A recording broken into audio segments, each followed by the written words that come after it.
Let's pay homage to the Buddha, fully enlightened one. Namo Tassa Bhagavato Arahato Samma Sambuddhassa. Namo Tassa Bhagavato Arahato Samma Sambuddhassa. Namo Tassa Bhagavato Arahato Samma Sambuddhassa.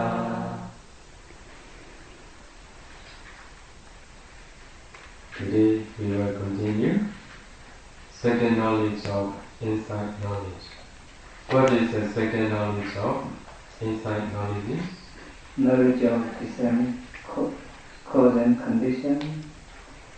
So the knowledge of discerning cause and condition, or cause and effect. Paccaya Kriya Jnana. The teaching of the Buddha is based on law of karma. If we don't know the law of karma, we cannot be real Buddhists. And also the knowledge of law of karma, the knowledge of knowing cause and effect, it is very deep and profound. So in one of the sutta in the Samyutta Nikaya, Buddha said, because of not knowing cause and effect, because of not knowing dependent origination, beings are wandering around. Because of not knowing dependent origination, they cannot make an end of suffering. That's why, without knowing, without penetrating the dependent origination, no one can make an end of suffering. That's why Buddha said, karma should be known. The cause by which karma comes into play should be known. I will repeat again. Karma should be known. The cause by which karma comes into play should be known. The diversity in karma should be known. The result of karma should be known. The cessation of karma should be known. The path of practice for the cessation of karma should be known. So, thus it has been said by the Buddha. In reference to what was it said?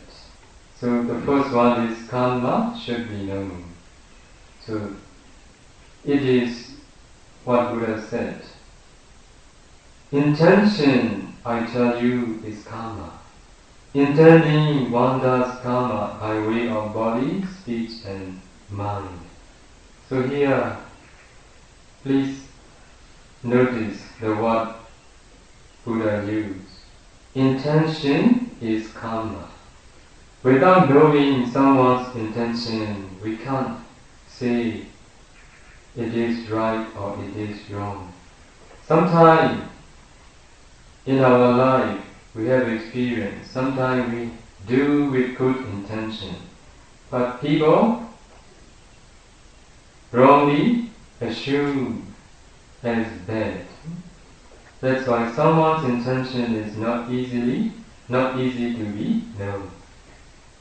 If someone's intention is good, however some other people think, disliking or judging, so it will not be bad, it will be just good thinking. If someone's intention is good, even other people judge him or dislike him as bad, because his intention is good, that it will be good karma. That's why we cannot know someone's intention, that we dare not judge quickly anything. Now this is the meaning of karma. Another thing, what is the cause by which karma comes into play? So here the Buddha gives answer, contact is the cause by which karma comes into play. Today one of the yogis reported me, if there is an object which can make me angry, I feel angry very quickly. Why we feel anger? Because of the object. That object contact to the respective doors. For example, if the object is visible objects, we see why it contacts our eye sensitivity. If it is undesirable object, we feel angry. What is being angry? Because we have at that time intention to be angry. Because of this, at that time, contact becomes the cause by which karma comes into play. If there is no contact, so there will be no cause. Another one, what is the diversity in karma? There is karma to be experienced in hell, karma to be experienced in the realm of common animals, karma to be experienced in the realm of hungry goats, karma to be experienced in the human world, and in the world of devas. So this is called the diversity in karma. What does Buddha say? The diversity in karma should be known. Another one, what is the result of karma? The result of karma is three sorts. I tell you, Buddha said. That which arises right here and now, and that which arises later in this lifetime, and that which arises following that. This is called the result of karma. You get three sorts of karma.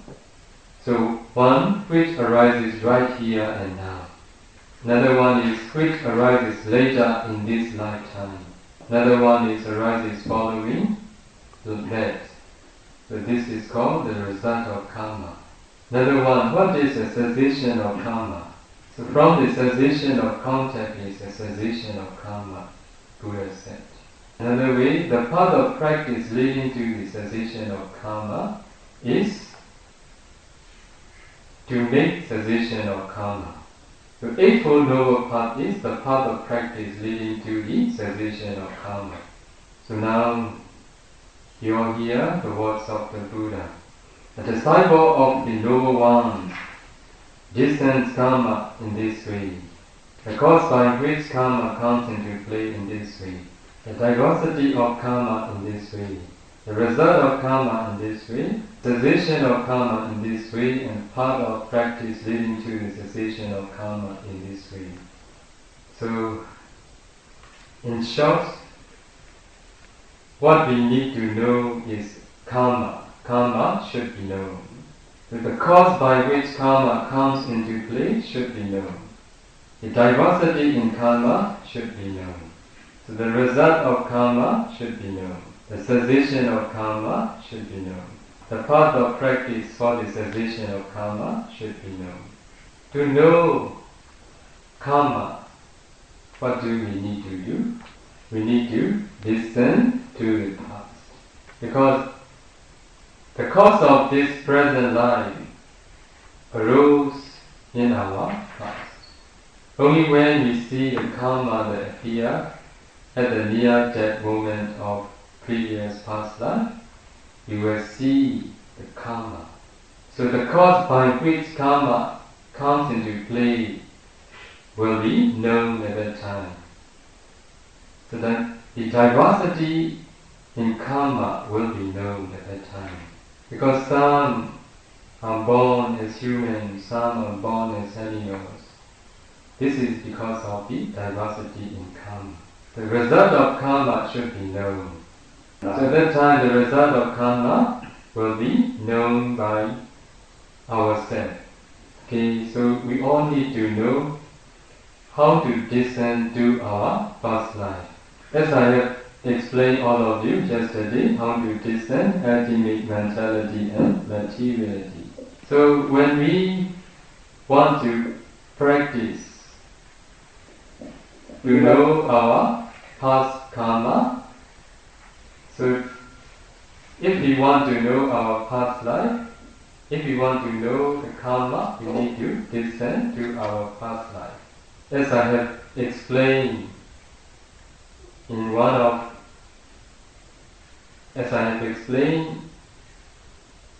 my talk, maybe I don't remember exactly how many days ago, I have explained how to descend to the past. As I have given an example, nama and rupa, pointing the cup. Because as a human, mentality arises based on the materiality.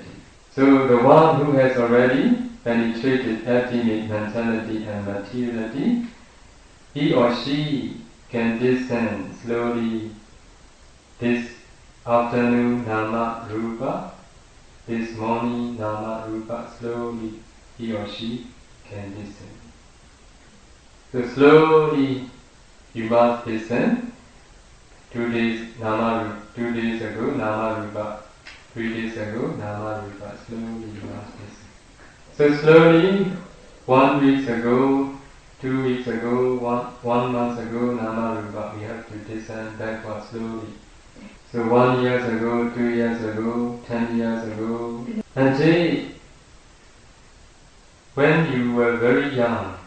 So along the way, you are descending nama and rupa to the past. Sometimes you may see your image. So if you see the image of you yourself, you must descend 4 elements, and you must catch your Govinda. So if you can catch a Govinda, you can continue descending nama and nama rupa together. So you must proceed. You must descend backwards up to the beginning stage of this life in your mother womb. So as I have explained all of you, if we can discern the first stage of this life in our mother womb, our past life is very close to it. So the beginning stage of this life in our mother womb, so if we go ahead, there will be that consciousness. So please look at me again as a repetition. So this is the beginning stage of this life. This is the death consciousness. This is at the near death moment, dying stage. So when we can see the first stage of this life in our mother womb, if we slowly break through, we will see our past dead body. So when we see, for example, when we see our dead body, we must pay attention 4 elements in that dead body. So after that, we must catch that dead body's Govinda. And then when you can catch, you must descend backwards and forwards slowly. At that time, you will see near-death cognitive process. Do you all remember the near-death cognitive process that I have explained one time? Is how many jhana mind movement arise at the near-death moment? Only jhana, don't come all. 5 jhana. So at the near-death moment, so when the near-death cognitive process arises, at least one sign will appear. So according to the Buddha's Abhidhamma, the dying person will see one of these 3 objects at the moment of death. First is karma, second sign of karma, number 3 is sign of destination. Why does this sign arises? It arises because of past karma. It is strong enough to produce rebirth consciousness in the next life. So among 3 objects, the first one is karma. So karma also, there will be 2, wholesome and unwholesome deeds. For example, someone who had offered something to the Buddha image, if offering fruit or food to the Buddha image appear, at the near that moment, it is called karma object. So if someone kills animals, if that killing actions appear again, this is also karma object. As I have told all of you about one of the meditators before. So the one who listened to her past life, she saw at her near that moment, she saw the object, wholesome object, offering fruits to the Buddhist monk. So what type of object it will be? The first one, karma object. So sometimes killing objects appear. It is unwholesome. So this is also the first object, karma object. So if wholesome karma object appear, we will be reborn as humans or devas. If it is unwholesome karma object, so we will fall to the four states. So another second object is sign of karma. So it is only the object we offer. Sometimes at the near that moment, the flowers appear. Sometimes candle. So now here in Goenka Center, many people, when they come, they offer candlelight to the Buddha. So such type of object is sign of karma. Sometimes the glass of water, because he or she offer. So if such object appear, it is wholesome sign of karma.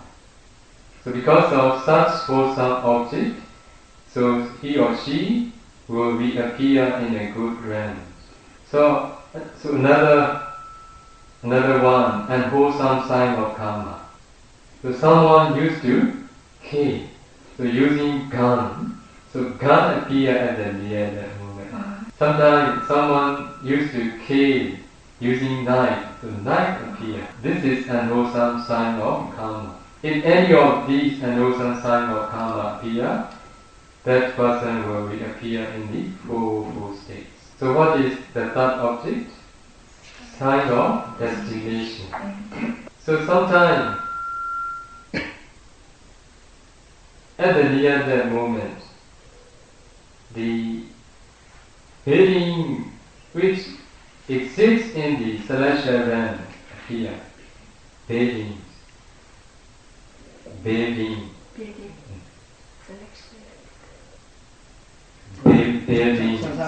So this is wholesome sign of destination. So such type of sign will make him or her reappear in the celestial realm. Sometimes at the near that moment, the warmth of the mother appear. Especially meditator, they see red color, the color is red in color. So these two objects are wholesome sign of destination.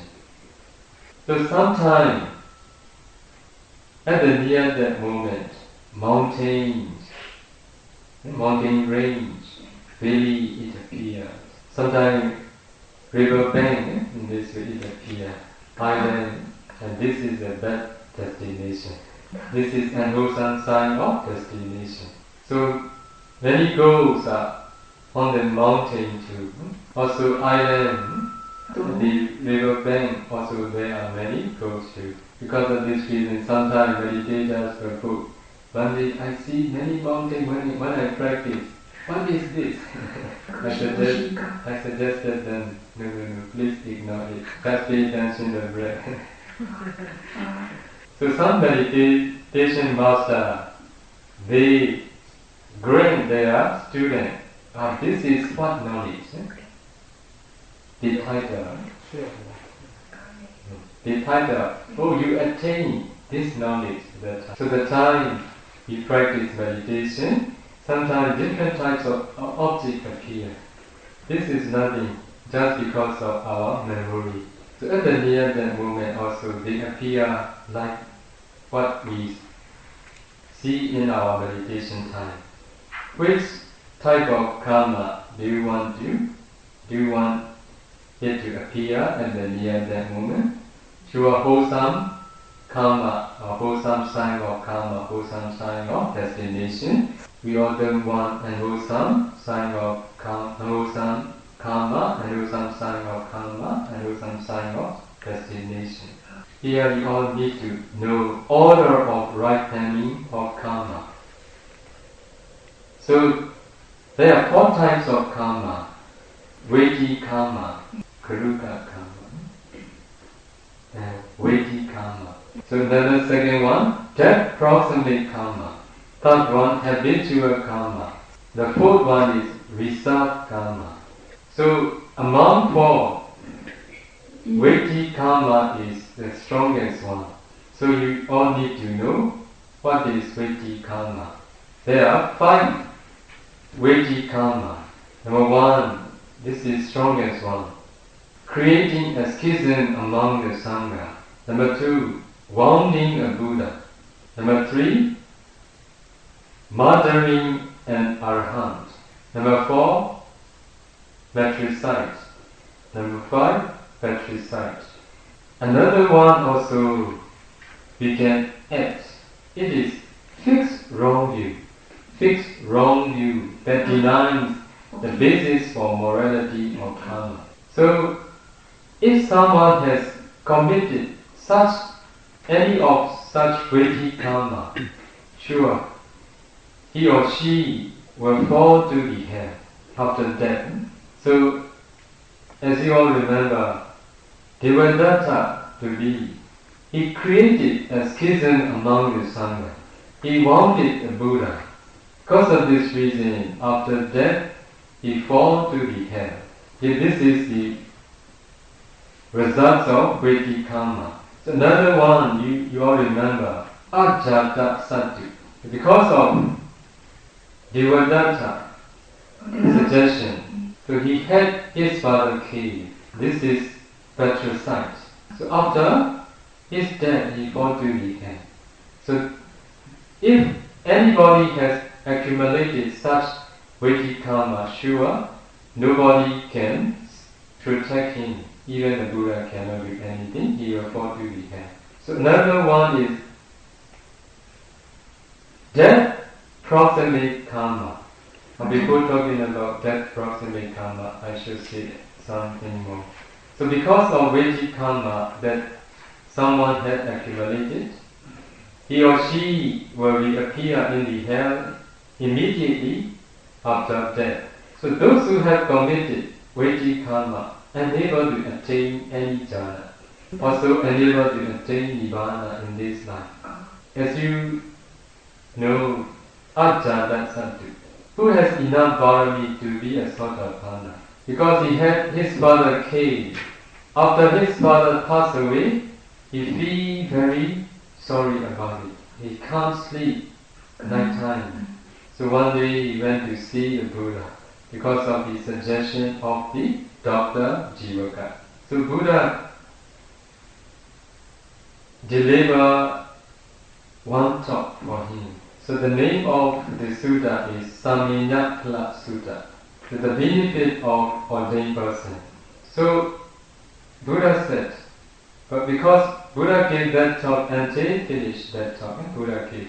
After giving that talk, Buddha said to his disciple, if Ajata Sattu had not his father killed, after finished listening this talk, he will be a Sotapanna. But because of the weighty karma that he had committed, it made him not to be able to attain jhana and nibbana.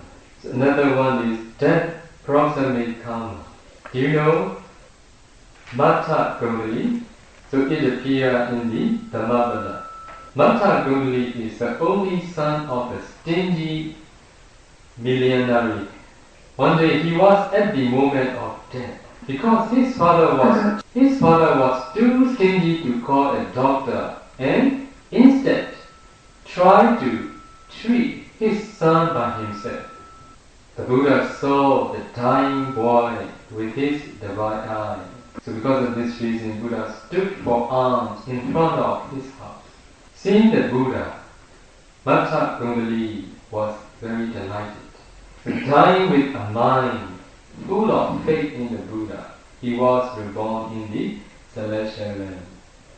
Have you ever heard this story? Only very few have heard it. Interesting one. So I will continue. After his son's death, the millionary was left grieving and heartbroken. Every day he went to the cemetery crying for his son.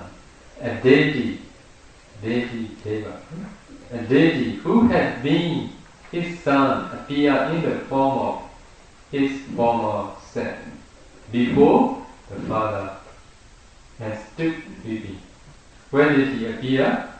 In front of his father, stood weeping. Not long, not short. Okay. So the millionary saw the youth and asked him why he was crying.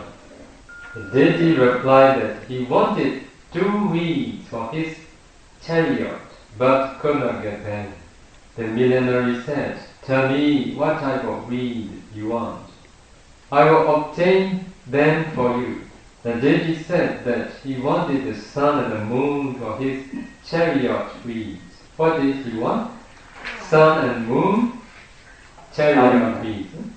The millionary told the youth that his wish was foolish, as it was impossible to obtain the sun and the moon.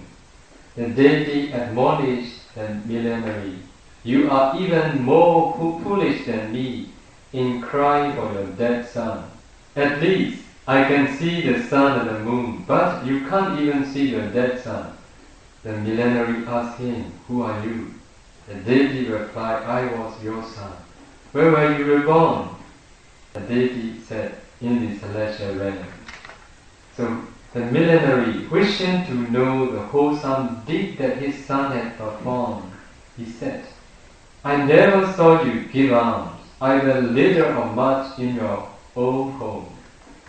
Nor did you practice morality." I will say again. "I never saw you give alms, either little or much, in your own home. Also, I never see you practice morality. By what work of merit did you appear in the celestial realm?" The deity replied, "As I lay in my own home, sick, afflicted, oppressed with a grievous ailment, my body weakened by disease, I saw Buddha, free from passion, free from doubt, happy of much wisdom. With joyful mind and believing heart, I did homage to the Buddha. By the performance of this work of merit, I appear in the society of the celestial realm." The millionary realized that the deity was his own son and gained some faith in the Dhamma. The next day, the stingy millionary offered alms to the Sangha. The deity appeared before the assembly and recounted how he had gained such bliss just by revering the Buddha in his mind. So now you see, Angthong, who was the son of the stingy millionary, because his father was so stingy that in his lifetime he never gave alms. His father was so stingy to call a doctor even for his son who was ill. But when he was dying, the Buddha saw that Buddha come and do for the good of him. It is just stood somewhere in front of their house where he could see. So dying with a mind full of faith in the Buddha, he was reborn in the celestial realm. So if there is no Vedic karma, so another karma which can give results will be that proximate karma. Because of this reason, in our country, those who are Buddhists, those who understand the way karma gives results, at the near death moment, if their father or mother was dying, they used to switch on they used to turn on the CD, Dhamma CD, or sometimes they invited bhikkhu to recite the chanting. So it is very important time. Now you see, according to the Buddha's Abhidhamma, if we have no weighty karma, so that proximate karma is very important. But nowadays many people don't understand. When parents are dying, what do? Sitting nearby, crying, lamenting, shouting. Because of this, they fall to the full state. So that's why if we love our relatives, if we love our parents, so if we want to do for the good of our relatives and parents and friends, so at the near that moment, we should try to do something wholesome deeds for him or her. So in the teaching of the Buddha, also another one, that proximate cause, karma. There is one bhikkhu whose father was a hunter. So his father liked hunting. His father made living just by hunting the whole life. So when his father getting old, so he want his father to do wholesome deeds. So at the near that moment, so in his father's mind, actually unwholesome states of unwholesome objects are appearing one after another. Sometimes the creatures that he killed appear. Sometimes the weapons that he used appear. Sometimes the bloody knives, bloody hand appear. So these all are signs of karma. So at that time, his son, the bhikkhu, he tried to do for the good of his father. So he offered flower to the pagoda, and then he let people lift his father's bed, and to show the wholesome deeds that done for him. So his son, bhikkhu, remind his father, "Oh, my father, these all flowers are for you. We offer to the pagoda with the intention to do for the good of you. Enjoy and rejoice the wholesome deeds that done for you." Because of that proximate karma, he was born in a good rank. But one thing, he had killed many creatures, many animals. So those unwholesome karma will give results one day.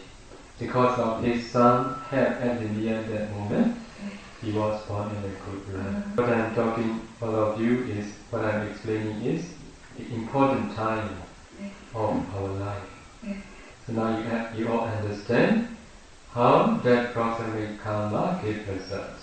So my father also passed away over 5 years ago. He promised me to come and meditate at Pa-Auk monastery in December. I should say that, he gave me answer generally the time cold season comes. Yes, when December he passed away. So nobody knew when they will die. Why my father wanted to come in the cold season? Because he liked cold season. In fact, he is a little bit sad that he afraid hot season, but he don't know the time he is going to die. The time he promised to come and practice is the time he died. So, how to say? Heart attack. Heart attack. So he fall down. But fortunately, my mother was near him.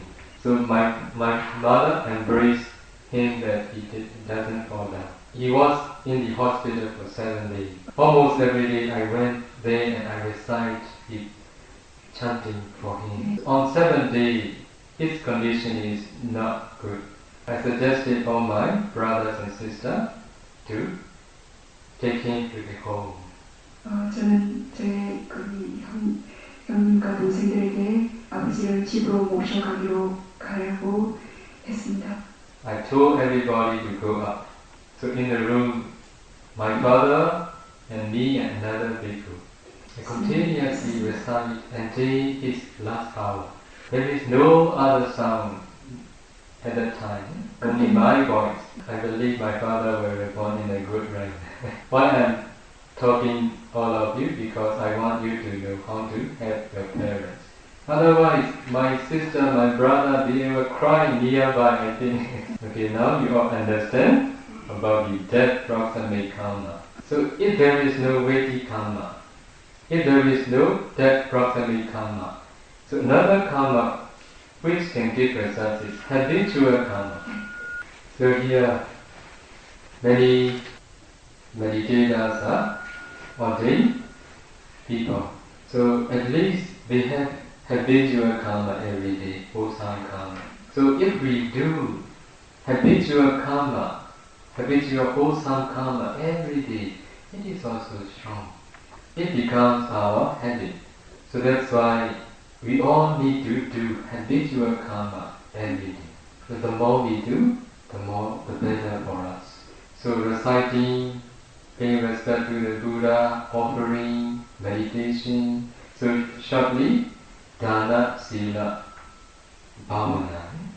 So anything what you like, please do habitually every day. So this is a very good one to do in our life. There is also someone who has habitual and wholesome karma. Every day key, every day catch fishes. So these are very strong ones too.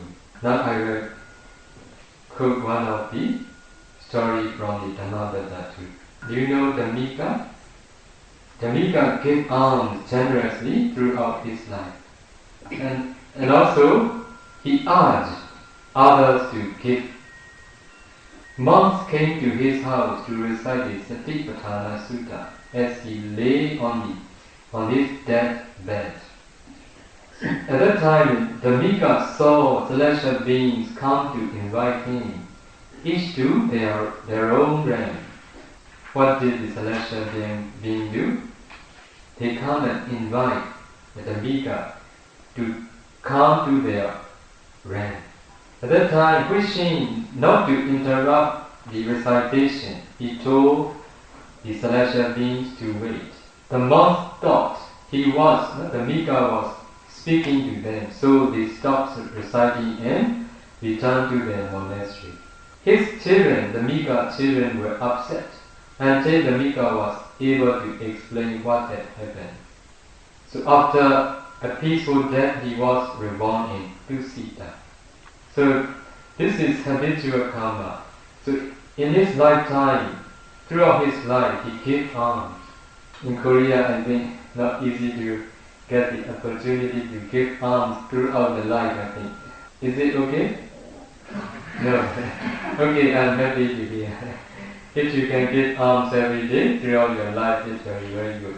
So in our country, in every house has a shrine room. So every day, the housewife or one of the family members has an opportunity to offer the food to the Buddha. So Myanmar ladies are very fortunate. They can offer every day. Many husbands, they are lazy to do. So that's why in the celestial realms, I think there are many female devas. So another habitual karma. This is unwholesome habitual karma. So Sondat, his name is Sondat. Maybe we should pronounce Sondat. Who lived near the bamboo grove monastery at Rajagaha. So he had killed pigs mercilessly throughout his life by skinning them alive. Skinning, you understand? Skinning when the pigs are alive. Very cruel. In the final week of his life, he went mad and crawled on the floor, making long, loud, squealing noises like a pig. His wife shuttered all the doors and windows, but his cries still disturbed the neighbors day and night. After his death, he was reborn in hell. This is because of unwholesome habitual karma. So that's why we have to avoid habitual and wholesome karma in our life. We need to do instead habitual wholesome karma throughout our life. So the last karma is reserved karma. So it is what we did in our life. It is not habitual karma. It is what sometimes we do only in our life. Sometimes on the way we are going somewhere, we see someone who needs help. At that time we give a hand what he needs. Such type of karma is not habitual karma. So this is reserved karma. There may be such type of karma in our life too. So if there is no habitual karma, this karma will give results. So this is the order of karma that can ripen at the near that moment. What is the first one? Weighty karma. Second one, death proximate karma. Third one, habitual karma. The fourth one, reserved karma. So we should depend on ourselves. So death proximate karma also not sure. So our relatives can do for us at the near that moment. We are not sure. I think Christians, when their relative is dying, they are singing, I think, playing sometimes. So when we listen music, we feel not wholesome, just emotional feeling only. Emotional. That's why emotional feeling is not wholesome. So we can say that this is wrong view. Those who don't understand about law of karma too. So Muslim housewives, they are very unfortunate. So because they don't eat the meat, if their housewife doesn't kill. So if every day, for example, if they eat chicken curry, housewife has to kill it. This becomes habitual and wholesome karma.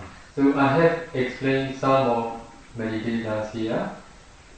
How to avoid killing. There are three types. If we avoid three things we can avoid killing. Maybe we can say, if we can avoid three impure meat. For example, we visit somewhere. So in their home they feed chicken. So the householder, they want to feed the visitors with good curry. So it is not easy to go market now. With the intention for the guests, they kill chicken. If we knowingly eat, it is killing because they kill for us. Another type of impure meat. We see someone is killing. If we buy and cook and eat, it is also killing. Another type. We hear someone is killing. So if we go and buy, cook and eat, it is killing. Can you avoid this impure meat? Don't eat crab. Understand? Now crab are alive or dead, they sell. Crab. So that's why don't go and buy. Okay? Because they cannot transport dead crab.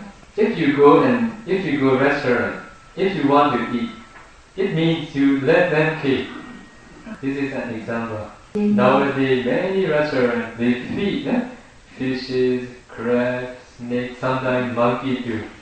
And they say, this fish I want. And this snake. So this is killing. Okay, now you understand how we can avoid killing. Because of this reason, if we have doubt, so it is not good to eat the meat. So if you are like eating meat also, please avoid these three impure meat. Only then you can avoid killing. Let's stop here. Any question? In Burma, what kind of sutra are you chanting for dead person going to death? The person going to death. Or any chanting, it is okay. For example, the chanting, if we know the chanting, the near dead body used to chant. and it will be better. Here also you see Mahasatipatthana Sutta. The Dhammika lay devotee, he is the one who practiced this in his life. His practice also very good. So that's why if you don't know any chanting you like, you can recite. Which you can recite fluently. But I suggest all of you to recite the chanting which taught by the Buddha. It is at least you may know 12 parita, 11 parita. 11 parita. Yours try to recite.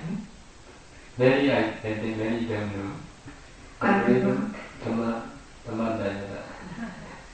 We all should try 8% or 3%. Or if you like to chant Dhammacakkappavattana Sutta, short one. The first Dhamma of the Buddha. It will be good too. What is the result of karma? The result of karma is three sorts. One is which arises right here and now, that which arises later, and then that which arises following that third one. What is the meaning of the third one? After this life, subsequent life. Let's share the lyrics. Idam me punyam, asavakaya, vaham hotu,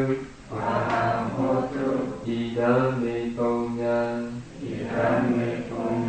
nippanasa, pacayo, hotu, mama punya bhagan, sabha satana, bhajemi, te sabbe, te samam, punya bhagan.